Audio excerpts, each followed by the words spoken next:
নমস্কার বন্ধুরা, তিয়াস ক্রিয়েটিভিটিতে তোমাদের সবাইকে স্বাগত। সারা বছরে আমরা কিন্তু এই সময়টাতেই বাজারে নতুন আলু দেখতে পাই, তাই আমি নিয়ে চলে এসেছি কষা কষা নতুন আলুর দমের রেসিপি নিয়ে। লুচি, পরোটা বা কড়াইশুঁটির কচুরি দিয়ে এই আলুর দমটা কিন্তু একদম জমে যাবে। তো শুরু থেকে শেষ পর্যন্ত অবশ্যই ভিডিওটি দেখো, আর চলো রেসিপিটা শুরু করা যাক।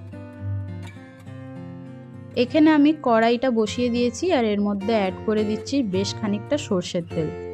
আলুর দম কিন্তু সর্ষের তেলেই রান্না করব, এতে টেস্টটা বেশি ভালো হবে। তোমরা চাইলে সাদা তেলেও করতে পারো। তেলটা একটু গরম হয়ে গেলে ওর মধ্যে আমি আলুটা অ্যাড করে দিচ্ছি। আলুটা কিন্তু আমি নুন আর হলুদ দিয়ে একটু সিদ্ধ করে রেখেছিলাম। এবার আলুটাকে একটু কড়া করে লাল লাল করে একটু ভালো করে ভেজে নেব। এই যে আমাদের আলু একটু লাল লাল হয়ে গেছে, আমাদের ভাজা হয়ে গেছে আলু, সেটা তুলে রাখলাম।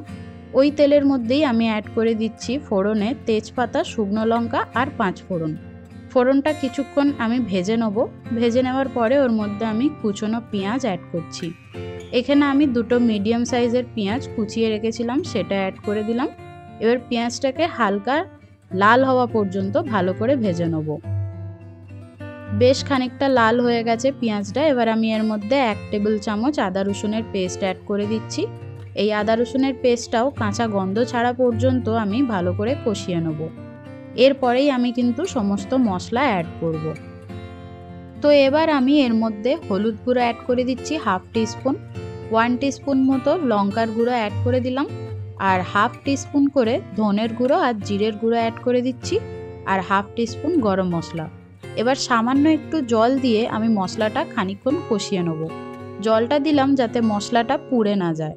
তো এখানে আমি বেশ কিছুক্ষণ কষিয়ে নেওয়ার পরে আমি এখানে টমেটোটা অ্যাড করে দিচ্ছি। আমি একটা বড় টমেটো কেটে রেখেছিলাম, সেটাই দিয়ে দিলাম। এবার টমেটোটা নরম হওয়া পর্যন্ত ভালো করে কষিয়ে নেব। এই যে টমেটো একদম গলে গেছে, মশলাটা সুন্দর কষানো হয়ে গেছে।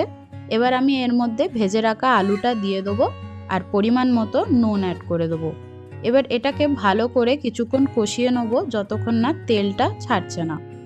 তোমরা চাইলে এর মধ্যে কড়াইশুঁটিও অ্যাড করতে পারো। তো এই সময় কড়াইশুঁটিটা অ্যাড করে ভালো করে একটু কষিয়ে নেবে। এবারে কষানো হয়ে গেলে আমি এর মধ্যে জল অ্যাড করে দিচ্ছি। আমি এখানে 1.5 কাপ মতো জল অ্যাড করলাম। ঝোলটা আপনাদের ইচ্ছা মতো, আমি যেহেতু একটু কষা কষা আলুর দমটা করব তাই একটু কম জল দিলাম। এবার ভালো করে মিশিয়ে নেব আর ঢাকা দিয়ে আমি 10 মিনিট রান্না করে নেব। 10 মিনিট পরে আমি ঢাকাটা খুললাম। ফার্স্টেই চেক করব আলুটা ভালো মতো সিদ্ধ হয়েছে কিনা।